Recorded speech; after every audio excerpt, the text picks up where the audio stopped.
The Color Matrix, Data World 2, A Hand on Soul Edge. I was already awake by the time my alarm went off. I was anxious and excited to get back to the data drive. I walked over to it, picked it up, and slotted it into the Color Matrix console. The universes appeared above me, and on the screen. I saw one locked away. I was curious about that. It was like some video game or something with levels locked away until I reached a certain criteria. I did my morning routine, then I returned to the console, and there were 2 universes, with the same energy signature as my first data world that I went to. The universe that had the Keyblade user in it. The other world was different, so I picked that one. Yo, Daisy, my girl, do your thing, I said. Here's a universe played with an evil sword called Soul Edge. Its rival weapon, a sword called Soul Calibur, brings a whole set of people at war for both the swords. Daisy explained. Awesome, and what about this handsome face here? I asked, stroking my own cheek with a cheeky smile. You are the son of Taki, a unique and very powerful ninja. Daisy explained. Sure, load it up. I want to be a badass ninja, I told her. I stripped off my top and I laid onto the bed, the needles penetrating my fingertips and the back of my neck. I felt my eyes close as Daisy read me my vital signs.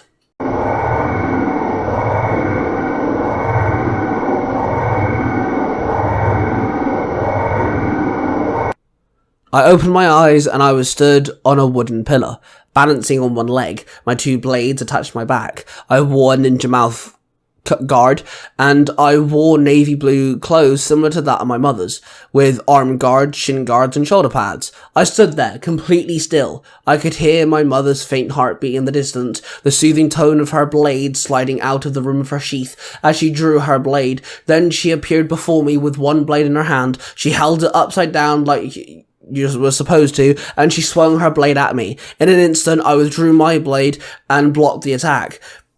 We then exchanged a few blows before my mother kicked off and landed on the ground. I jumped off the wooden pillar and landed and rolled forward, securing my landing. Both our blades made contact again. I drew my other blade and swung both at her. She managed to block each attack with just one blade. She swiped her foot on the ground and tripped me up.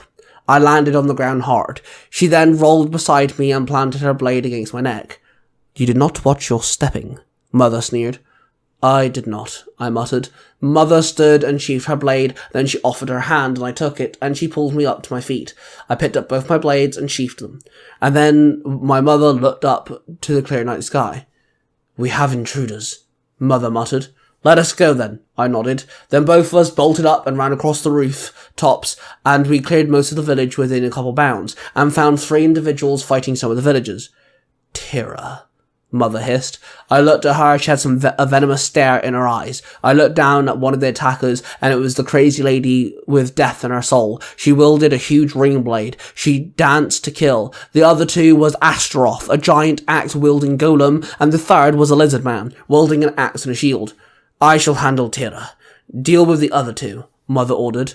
Yes, Mother, I said with a nod. Then both of us bolted off. I landed in front of Astaroth. He caught me. He roared in a mighty roar as he lifted his axe and swung it over his head and swung for me. I rolled to one side, dodging the attack. The axe hit the ground and it penetrated the rock.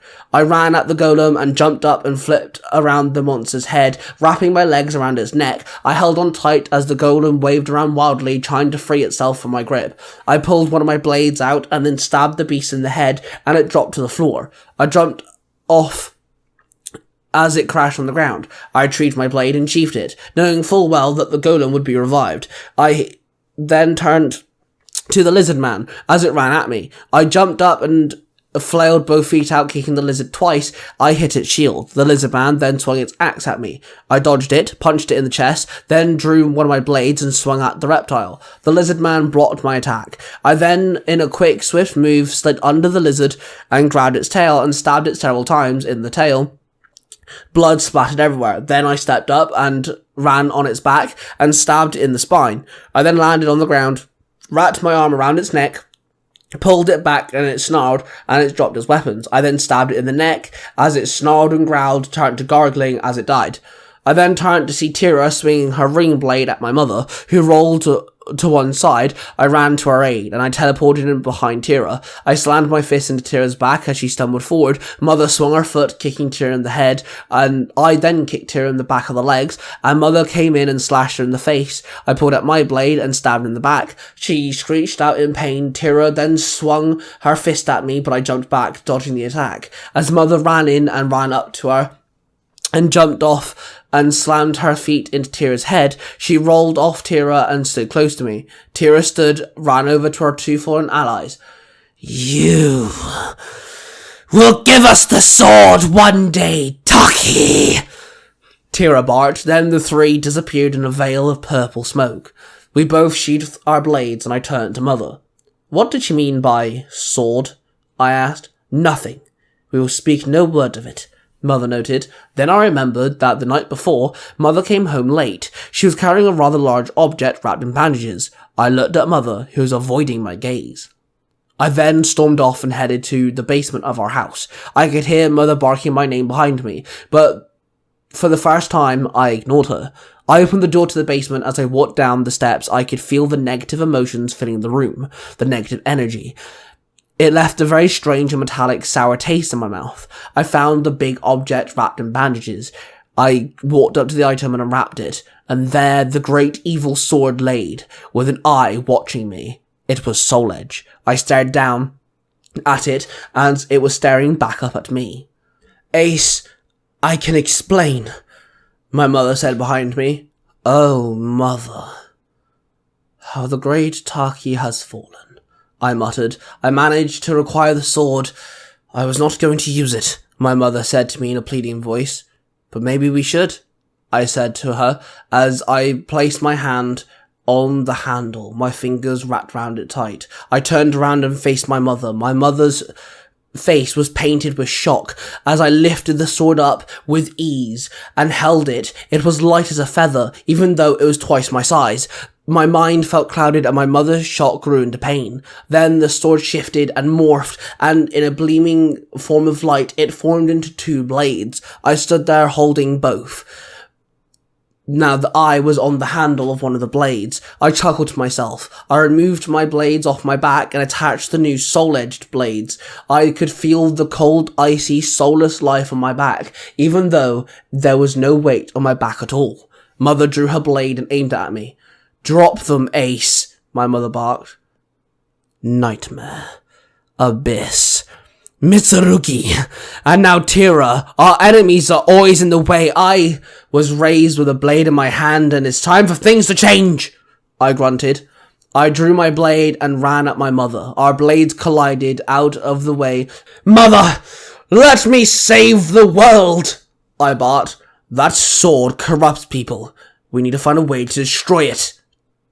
Taki, "Oh, my so wonderful mother," pleaded. She tried to teleport, but I grabbed her by the hair and pulled her down to the floor, raising my knee up, smashing my knee into her head. She dropped to the floor and I raised my blade when suddenly someone came bursting through the basement door, rolled forward and swung a pair of nunchucks at me. I blocked the first attack, but he managed to strike his nunchucks into my knee. I dropped down onto one knee as he swung his nunchucks and hit me in the head. I fell to the floor. I tried to climb to my feet, but the attacker swung his nunchucks as hard as he could, swinging them upward, hitting me in the chin, and I dropped to the floor once again.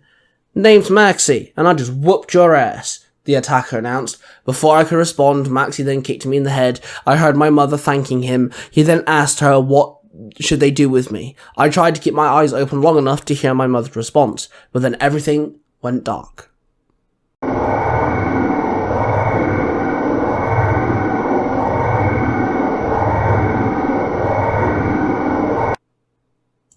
I woke up and I felt the needles extract out of my body. "Sir, how are you feeling?"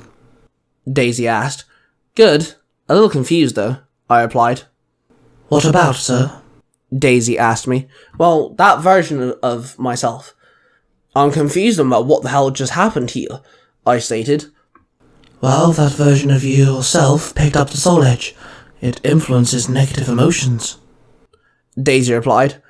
"I don't know, it just felt strange, almost natural, but it kind of felt like I was holding a A weapon full of pins and needles, I muttered. Sir, I thought you'd like to know that your 8 hours in our time was 43 minutes and 22 seconds there. Daisy told me.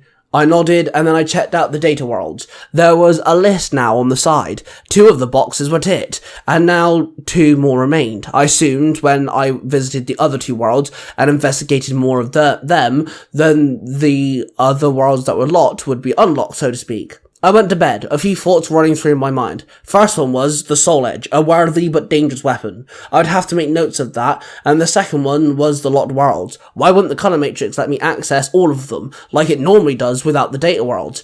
And thirdly, I thought maybe I should contact Sparks. I fell asleep with a lot on my mind.